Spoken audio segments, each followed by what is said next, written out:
Hoy vamos a hablar sobre las parteras de las hebreas. Es muy curioso este tema porque vamos a hablar de dos personas que quedaron registradas en la historia por su acción en favor del pueblo de Dios. Vamos a orar pidiendo la dirección de nuestro Señor para poder estudiar este día. Bondadoso Padre, hoy queremos pedir sabiduría para poder hacer lo correcto porque tú nos lo enseñas en tu palabra. Ayúdanos a poder vivir de tal manera que podamos ser una bendición para otros y que el mensaje que estudiemos hoy nos ayude también a recordar que tú siempre tienes ángeles, que son otros seres humanos que de repente nos han ayudado o nos ayudarán en el camino. En el nombre de Jesús. Amén. Amén. Para el día de hoy, recordando cómo venimos con la narración del capítulo 1 de Éxodo, vimos primero la prosperidad del pueblo de Israel. Esto no fue recibido con agrado por esta nueva dinastía, ese faraón que no conocía a José, los comienzan a oprimir, pero el texto bíblico dice que entre más los oprimían, más se multiplicaban. Eso lleva a un decreto bueno, todavía antes de llegar al decreto de muerte, lleva a otras acciones, y una de las acciones es que el faraón, en ese momento, da una orden a las parteras de las hebreas de que a todo hijo varón le quiten la vida. Ellas no lo hacen. Y me detengo ahí porque hasta este momento, con toda la opresión por cómo vienen siendo oprimidos, y ya luego con esta orden dada a las parteras, uno podría pensar, ¿dónde está Dios? Porque su pueblo está sufriendo. ¿Por qué no interviene? ¿Qué es lo que está sucediendo? Y sin embargo, ¿qué es lo que vemos en realidad con la acción de estas parteras a las que se les da nombre aquí en el texto bíblico? Como ya bien dijo nuestro pastor, mientras en contraste, ningún faraón es mencionado por nombre. Bueno, creo que aquí tenemos nuevamente cómo Dios obra, interviene. También Él va a utilizar personas que sean guiados y dirigidos por su Espíritu. Hay alguna discusión sobre el origen de estas parteras, si realmente eran egipcias o eran hebreas, y si eran hebreas, bueno, porque ellas usaron algún recurso que tal vez no era el mejor, como era la mentira, etcétera. Aunque los nombres que aquí se mencionan en la Biblia no son egipcios, ahí ya nos va dando una cierta clave, más bien parecen nombres semíticos. Sin embargo, lo que nosotros conocemos de estas mujeres es que estaban a cargo de recibir, de estar ahí en la labor de parto, y cuando se le dio una orden cruel, porque pongámonos a pensar, el temor, hermano Gerson, el del nuevo faraón o la ira o lo que sea, lo llevó a dar una orden que realmente es cruel. Sí. O sea, está hablando de asesinato, de quitar vidas de estos bebés que apenas estaban viniendo a este mundo, y obviamente a veces eso es así, vienen las órdenes, pero quien las tiene que ejecutar no son los que dan las órdenes. Y entonces hay personas que manchan sus manos para obedecer ciertas órdenes, pero estas mujeres se pararon, desafiaron, no le dieron nada al faraón. Ellas escucharon, probablemente él mandó un vocero para que le diera esta noticia, y ellas no dijeron nada, no contradijeron la orden que se había dado, pero a la hora de estar ahí, ellas permitieron que los niños varones, que los hebreos siempre nacieran, y claro, eso hacía pues que el pueblo seguía creciendo cada vez, y estas mujeres, dice, temieron a Dios. Tal vez por esta frase, temieron a Dios, uno puede llegar a pensar que sí, ellas tenían un trasfondo hebreo, porque directamente lo dice, que fue a Dios que temieron, y lo que vemos aquí es el triunfo de la moralidad sobre aquellas decisiones que son injustas. Hay una ética y moral, porque una ética verdadera debe estar basado sobre algo moral, y nosotros sabemos muy bien, tenemos en la ley de Dios, aunque ahí en esos momentos no se había dado así como nosotros la conocemos ahora, vendrá posteriormente, después del Éxodo, pero había una noción ya de lo terrible que era derramar sangre inocente y del mandamiento que dice no matarás. Podríamos decir, pastor, que en cierta medida ellas, siendo que no se ve que se manifiestan inmediatamente contra la orden del rey, sino que lo hacen con sus acciones, estaban haciendo una protesta silenciosa ante la orden del rey. Y eso me lleva a una pregunta, pastor. Hoy nosotros tenemos acceso a la palabra de Dios, sabemos qué es lo correcto, qué pide Dios de nosotros. ¿Cómo podemos seguir el ejemplo de Cifra y Fúa, las dos parteras, para ponernos de parte de Dios, temer a Dios, hacer su voluntad, pase lo que pase o diga quien diga las órdenes que contradicen las directrices de Dios?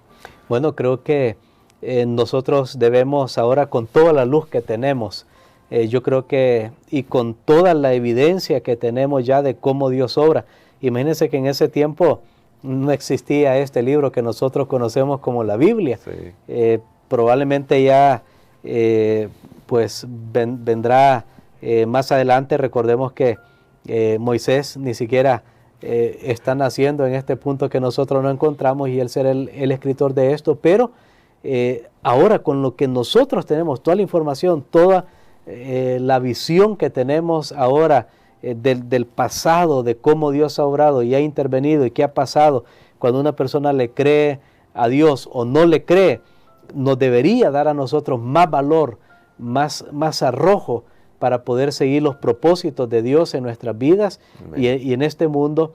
Y por eso la Biblia presenta al pueblo de Dios al final de la historia de este mundo como un pueblo que guarda los mandamientos de Dios, que tienen paciencia, porque guardar los mandamientos de Dios requiere mucha paciencia. Eso no significa, hermano Gerson, que nosotros, y tal vez es una aclaración necesaria por la historia que estamos estudiando, porque usted mencionaba también, bueno, un tipo de protesta silenciosa, pero algunos dicen, no, ¿y por qué no la hacemos activa? Eso no significa que nosotros vamos a andar por ahí a diestra y siniestra, desafiando a todo mundo, y si hay una ley o hay un asunto ahí que vemos que no es basado en la palabra de Dios, sino que tenemos redes sociales y vamos a estar ofendiendo a medio mundo y diciendo yo tengo la verdad. Creo que hay que tener mucho cuidado. Claro. Por eso Jesús habló incluso de que nosotros debemos ser, dijo él, mansos, debemos ser mansos como palomas, pero astutos como serpientes.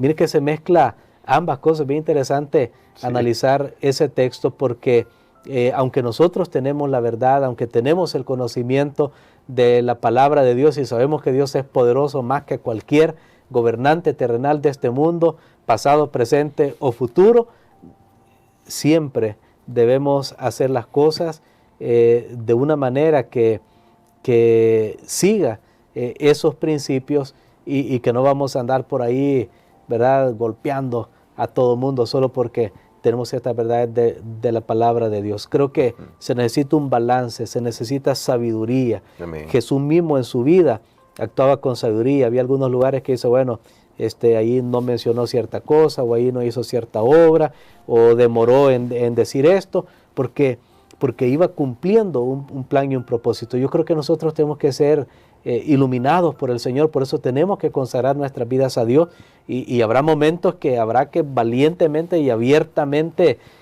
declarar y proclamar la verdad y sobre qué uno está fundamentado, pero habrá otros momentos que, como usted dijo, de una manera silenciosa, una manera más oculta o más tranquila, uno puede resolver, y siempre siguiendo los principios de la palabra de Dios. Finalmente, pastor, para este día, cuando el faraón se vio frustrado en su complot contra los hebreos a través de las dos parteras que se mencionan acá, que tal vez eran jefes de parteras, pues podría ser, ¿no? Eso es una elucubración mía, pero luego aquí da la orden de que todos echen al río Nilo los hijos varones de los hebreos, los recién nacidos. Y me llama la atención esto, pastor, y quisiera que termináramos con esta reflexión por una razón. ¿Qué nos dice esto sobre cómo el enemigo arrecia su persecución sobre el pueblo de Dios a medida que ve que no puede derrotarlo por otros medios que pueden ser, voy a usar estos elementos, más legales, socialmente más aceptables o qué sé yo, que pueden ser algún artilugio que pueda utilizar, pero que finalmente va a derivar, y se va a ver hasta el final del tiempo, en ya una declaración de guerra oficial o una declaración de muerte oficial, como fue en el caso de Faraón. Bueno, bien interesante ese momento. Esta es la primera declaración, como dice nuestra lección, de muerte, el primer decreto de muerte para el pueblo judío, solo por ser judíos, solo por esa razón, nada más. Y nosotros sabemos que al final de la historia de este mundo también habrá algo similar, un decreto de muerte para el pueblo de Dios solo por seguir a Dios y por obedecer y guardar sus mandamientos y tener la fe de Jesús. ¿Quién está detrás del faraón? ¿Quién está detrás de todo esto? Yo lo mencionaba el día de ayer, es que detrás está Satanás para aniquilar al pueblo de Dios, porque la promesa que se había dado de un Mesías a la primera pareja, Adán y Eva, ahí en la escena del crimen, cuando ellos habían pecado contra Dios y se dio la promesa de un descendiente. Entonces Satanás vio eso y él trató de destruir a ese linaje que fue conservando el conocimiento de Dios, hasta que Dios finalmente viene y toma toda una familia, que fue la familia de Abraham. Luego esta se multiplica y llega a ser aquí una nación prácticamente viviendo dentro de otra nación, pero Satanás sabía muy bien y entonces él procuró la destrucción. Por supuesto, aquí es de una manera abierta. Más adelante procurará la destrucción del pueblo de Dios desde adentro, cuando el pueblo de Dios cometen pecado, cuando el pueblo de Dios abandonan a Dios mismo, quien los ha librado de todas estas situaciones tristes, pero así es el ser humano, lastimosamente. Entonces nosotros vemos el odio que Satanás tiene, no tiene otra agenda más que destruir al pueblo de Dios, porque el temor del faraón es el temor de Satanás, que hay en esta tierra un grupo de personas que amen y teman a Dios y que tienen la promesa de una vida eterna. Amén. Que van a vivir con Dios para siempre, que van a escapar de la corrupción que hay en este mundo, de la muerte segunda que pende sobre todos los seres humanos que no han sido regenerados. Entonces Satanás se incomoda, él no puede estar contento. Y siempre que uno ve movimientos en la historia de este mundo, uno tiene que preguntarse que esos movimientos al final pueden conducir hacia un grupo en específico, que son los hijos de Dios. Porque usted lo mencionaba muy bien, y lo habíamos dicho también anteriormente, que llegó una nueva línea de faraones por ahí que vieron a los extranjeros más como un estorbo que otra cosa, pero los israelitas no eran los únicos extranjeros ahí en esa gran nación. Sabemos que siempre habrán de diferentes nacionalidades, especialmente en una gran nación, pero luego hubo un enfoque específico en ese pueblo. Entonces es lo mismo, y sí, claro, hay guerras, hay declaraciones de guerra, hay problemas sociales, etcétera.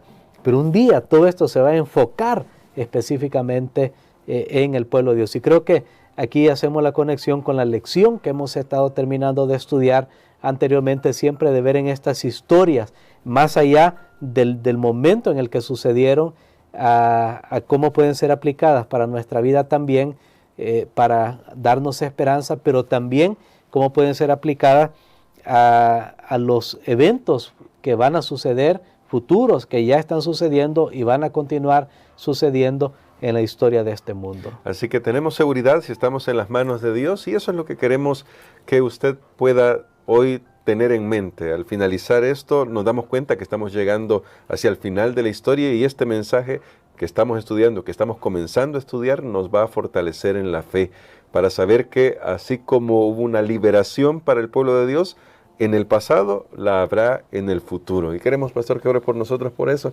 para que nuestra fe pueda fortalecerse en esa seguridad. Amén. Padre, gracias nuevamente, Señor, porque tú nos muestras que es posible hacer lo correcto aún bajo las circunstancias más difíciles.